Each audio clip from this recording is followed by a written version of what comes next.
Olá, seja bem-vindo ao canal Fatos Comentados. Aqui no YouTube você ouvirá nosso podcast com a adição de imagens reais sobre os crimes descritos nos vídeos, bem como imagens ilustrativas. No Spotify você pode nos ouvir quando e onde quiser. Clique no link da descrição e nos siga por lá também. Aproveite e se inscreva no canal. Agora fique com a sua história de terror.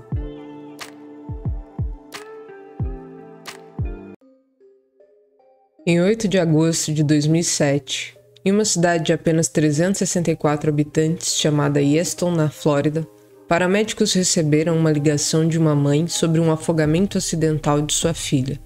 Eles foram até o local e lá encontraram uma criança no chão.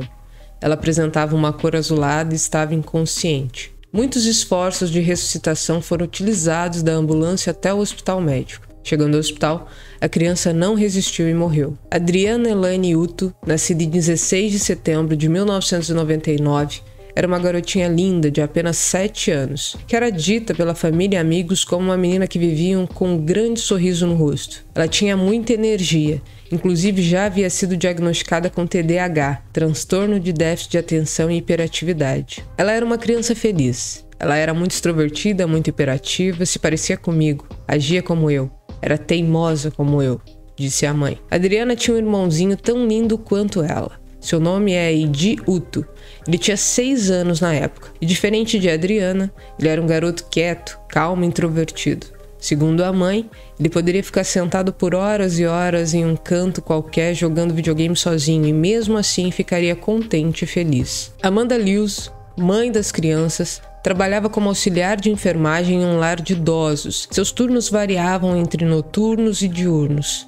Ela era mãe solteira. No fatídico dia, 8 de agosto de 2007, Amanda Lewis tinha acabado de chegar do trabalho, cumprido o turno da noite. Ela estava cansada e resolveu cochilar enquanto as crianças estavam assistindo desenhos animados. Era um dia quente e no quintal havia uma piscina com pouco mais de 1 metro de profundidade. Segundo Amanda, as crianças queriam nadar, mas ela tinha planos de sair de casa para comprar material escolar e por isso não autorizou o uso da piscina naquele momento. Amanda ainda alegou ter trancado a escada que dava acesso à piscina para que assim as crianças não entrassem sem supervisão. Deste modo, eles ficaram brincando no quintal. Após um tempo, Eiji entrou na casa e disse: "Mamãe, Adriana está na piscina." Por incrível que pareça, Amanda não saiu no mesmo momento para ver como é que a menina estava. Ela apenas disse ao seu filho: "Ok, diga a ela para sair." Segundo Amanda, assim que olhou pela porta dos fundos, viu que Eiji estava varrendo a água com a mão, como se estivesse tentando puxar algo. Neste momento, ela saiu correndo de dentro da casa e quando chegou na piscina, viu que a filha estava de bruços, já numa cor quase azulada. Imediatamente, Amanda começou a fazer ali os primeiros socorros e ligou para o 911. "Mande uma ambulância, por favor. Minha filha caiu na piscina e não está respirando. Os lábios dela estão roxos. O que eu faço? A água está saindo pelo seu nariz", disse ela. Adriana foi transportada de helicóptero para o hospital mais próximo. A médica do pronto-socorro, doutora Fox, que atendeu a menina, disse que eles tentaram socorrer por mais de 1 hora e conseguiram recuperar o pulso, mas isso não durou muito e a garota foi declarada morta às 17h05 daquele dia. O tenente Michael Haley, do condado de Holmes, um dos primeiros investigadores no local, disse que não havia indícios de crime e que de fato parecia que uma criança tinha se afogado enquanto brincava na piscina. Acidentes com crianças em piscina eram comuns naquela época, mas ninguém contava com as reviravoltas e controvérsias que estavam por vir. Diversos detalhes intrigaram a todos, como por exemplo a reação de Amanda quando soube da condição de sua filha. A polícia questionou a médica do pronto-socorro, doutora Fox, que cuidou de Adriana naquele dia, e perguntou se havia algo estranho acontecendo. Doutora Fox afirmou que Amanda, quando recebeu a notícia de que a filha tinha morrido, não esboçou nenhuma emoção, apenas disse que estava com dor de estômago, e quando questionada se teria alguma pergunta, Amanda estranhamente perguntou: "Onde está a máquina de venda automática?" Outro fato que veio à tona durante a investigação é que, quando adolescente, Amanda deu à luz ao seu primeiro filho, Alex. Quando Alex tinha 1 ano e 4 meses, de repente parou de respirar. Amanda disse que havia saído do quarto enquanto ele estava cochilando, mas resultados da autópsia indicaram que o bebê morreu inesperadamente por causa de um distúrbio convulsivo. Obviamente que a morte do seu primeiro filho chamou a atenção dos investigadores. Amanda então foi interrogada e no interrogatório ela aceitou fazer o teste do polígrafo, passando em todas as perguntas sem nenhum problema. Mas em poucas horas a polícia teve notícias assustadoras sobre o que poderia ter acontecido de fato. A única testemunha ocular da morte de Adriana, seu irmão A.J., começou a contar uma história diferente. A polícia recebeu uma ligação dos avós de A.J. dizendo que ele precisava falar com a polícia, pois estava dizendo coisas preocupantes que deveriam ser ouvidas pelos investigadores. Então levaram para a delegacia 4 horas depois que o menino viu sua irmã morrer. Ou seja, logo após ele ter passado por um trauma gigantesco e obviamente que ainda estava em choque. Ele falou sobre a mãe para a polícia. Disse que ela teve um ataque de raiva com a Adriana por ela ter feito algumas coisas que não deveria.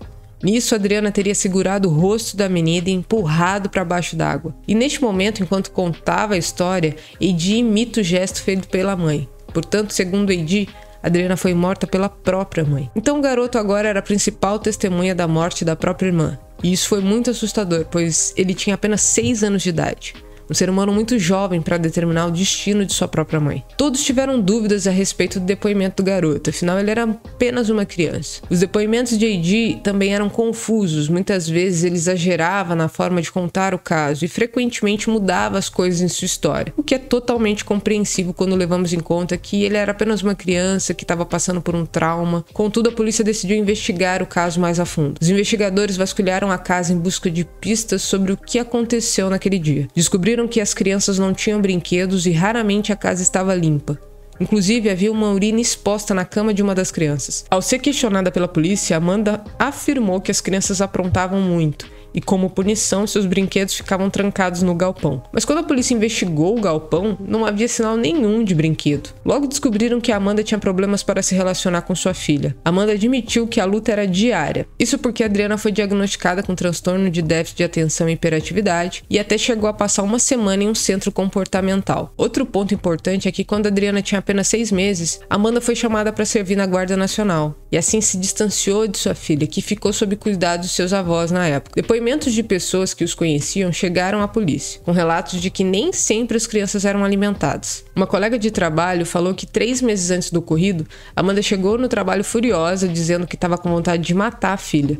Questionada sobre isso, ela disse para os policiais que muitos pais dizem coisas do tipo quando está com raiva, mas que ela jamais seria capaz de fazer aquilo de verdade. Todavia, a essa altura, a preocupação de que as crianças fossem abusadas era evidente. Em setembro de 2007, Amanda foi acusada formalmente por assassinato em 1º grau de sua filha Adriana. Foi oferecido a ela um acordo judicial de que, se ela se declarasse culpada de homicídio culposo, ela teria apenas uma sentença de 10 anos e não teria que ir a julgamento. Mas ela negou o pedido em favor de ter um julgamento. Sendo assim, o julgamento foi marcado para fevereiro de 2008. Seu filho A.J. e a médica Dra. Fox foram as primeiras testemunhas da acusação. A defesa tentou contrapor o depoimento de A.J., que agora estava com 7 anos, dizendo que ele não era uma testemunha confiável e sua história mudava com frequência. Mas foi decidido que A.J. iria testemunhar contra sua mãe porque uma coisa em suas histórias permaneceu sempre a mesma. Ele viu sua mãe afogar sua irmã. O testemunho começou com um momento surpreendente. A.J. não reconheceu a própria mãe, que estava sentada bem na sua frente. A princípio, ele disse ao advogado de defesa que sua mãe estava na prisão. Mais tarde, o promotor mostrou a Amanda para A.J., que finalmente a reconheceu. Foi quando o menino começou a chorar. Logo após se recuperar,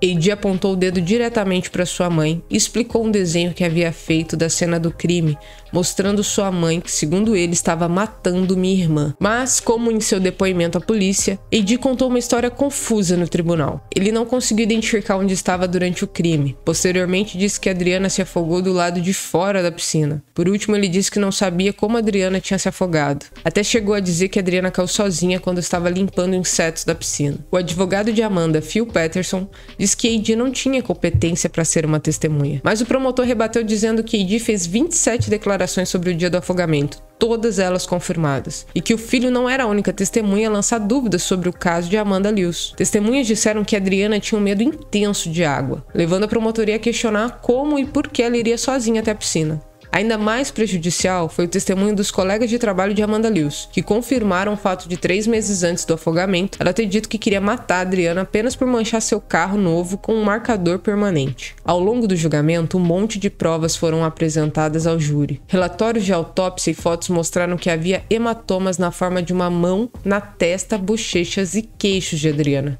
combinando com a declaração de A.J. Durante os argumentos finais, a promotoria alegou que Amanda matou sua filha porque ela não conseguia administrar a imensa energia de Adriana e não queria mais lidar com isso. Após um julgamento de 4 dias, o júri finalmente chegou ao veredito. Amanda foi considerada culpada de assassinato e sentenciada à prisão perpétua sem liberdade condicional, além de 30 anos por abuso infantil em primeiro grau e abuso infantil agravado. Em março daquele mesmo ano, Amanda foi condenada à prisão perpétua sem possibilidade de liberdade condicional. De acordo com as últimas notícias que se tem do caso, em 2010, Amanda Lewis entrou com um recurso que impede o uso de abuso infantil agravado como crime subjacente em uma acusação de homicídio, se apenas um único ato de abuso levou à morte da criança. Mas esse recurso não teve êxito e a condenação foi confirmada e mantida. Este é um caso que gera muitas interrogações. Ela realmente fez isso? Ou foi um acidente como se pensava desde o início? Amanda nega até o fim qualquer envolvimento na morte de sua filha, e assim se alega inocente. No entanto, a história de A.J. é muito forte. Mesmo ele sendo apenas uma criança na época, a polícia não acredita que haja motivos para o garoto ter inventado tudo isso. O que se sabe de verdade